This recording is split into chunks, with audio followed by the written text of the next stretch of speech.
stadium 3 ini juga tambah nyeri lagi, mungkin dengan kombinasi beberapa obat termasuk obat-obatan untuk neuropathic pain karena ini juga bisa menimbulkan nyeri neuropatik.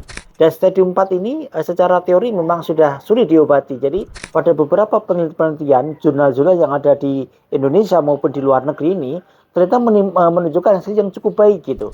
Tetapi paling tidak ada harapan nih, ada harapan bahwa osteoartritis akan bisa diperbaiki, akan bisa disembuhkan. Apakah osteoartritis stadium 4 harus dioperasi? Apakah tidak ada jalan yang lain? Baik, pertanyaan yang saya kira sangat bagus sekali ya, bahwa kalau kita bicara osteoartritis ataupun pengapuran pada sendi, terutama pada sendi lutut yang paling banyak ya, ada 4 stadium, stadium 1, 2, 3, dan 4. Stadium 1 ini masih kelainan yang sangat minimal. Stadium 2 itu sudah mulai muncul osteofit ataupun kalau bahasa Jawanya seringih-seringih yang runcing-runcing, tulang-tulang yang runcing gitu, namanya osteofit ya. Kemudian stadium 3 itu sudah mulai penyempitan dari celah sendi. Stadium 4 mulai sangat sempit sekali, bahkan kadang-kadang sampai menyatu antara dua tulang ya. Maka ini memang satu kendala yang sering dialami pada pasien-pasien, terutama pada pasien yang berusia tua gitu ya.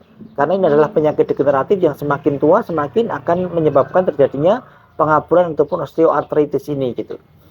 Nah, stadium 1 ini biasanya belum menimbulkan nyeri yang sangat hebat, jadi masih dengan obat-obatan standar masih bisa nih ya.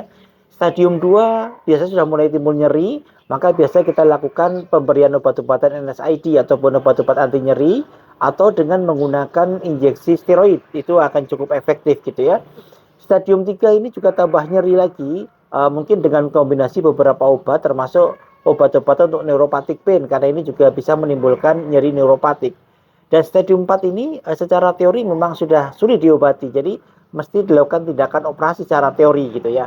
Karena stadium 4 itu biasanya sudah sangat sempit sekali, kemudian sudah terjadi deformitas ataupun perubahan bentuk daripada sendinya itu sendiri, maka mungkin perlu dilakukan operasi-operasi untuk pembetulan daripada deformitas tersebut gitu. Ya, untuk stadium 4 memang secara teori dilakukan operasi. Operasinya adalah operasi total knee replacement ya, jadi artinya mengganti dengan sendi dengan sintetis gitu ya. Ya. Tetapi saat ini memang perkembangan dunia kedokteran semakin lama semakin baik ya. Sekarang mulai dipelajari tentang pengobatan dengan stem cell ya. Stem cell dan produk metabolitnya ini ternyata pada beberapa penelitian jurnal-jurnal yang ada di Indonesia maupun di luar negeri ini ternyata menunjukkan hasil yang cukup baik gitu. Ya, beberapa laporan kasus case report sampai dengan level 4 sangat banyak sekali kalau kita lihat dari teman-teman dari ortopedi melakukan percobaan pada hewan ya, ke in vitro, kemudian pada manusia langsung clinical trial, sudah mendapatkan hasil yang sangat baik bahwa pengobatan stem cell dan produk metabolitnya ada harapan ini. Ada harapan untuk bisa mengobati ataupun meringankan gejala-gejala pada osteoartritis baik itu level stadium 1, 2, 3 ataupun 4 bahkan gitu. Tapi memang masih diperlukan penelitian yang lebih banyak lagi tentang ini gitu. Tetapi paling tidak ada harapan nih, ada harapan bahwa osteoartritis akan bisa diperbaiki, akan bisa disembuhkan dengan menggunakan terapi stem cell ataupun produk metabolitnya gitu. Karena memang sudah cukup banyak penelitian yang menyebutkan itu dan memang hasilnya sangat memuaskan gitu ya dengan pengobatan stem cell dan produk metabolitnya. Maka silakan kalau memang osteoartritis stadium 4 ini silakan konsultasi lebih lanjut dengan dokter-dokter yang kompeten ya, baik itu di penyakit dalam bagian reumatologi ataupun di bidang ortopedi untuk mendapatkan penjelasan lebih lanjut lagi.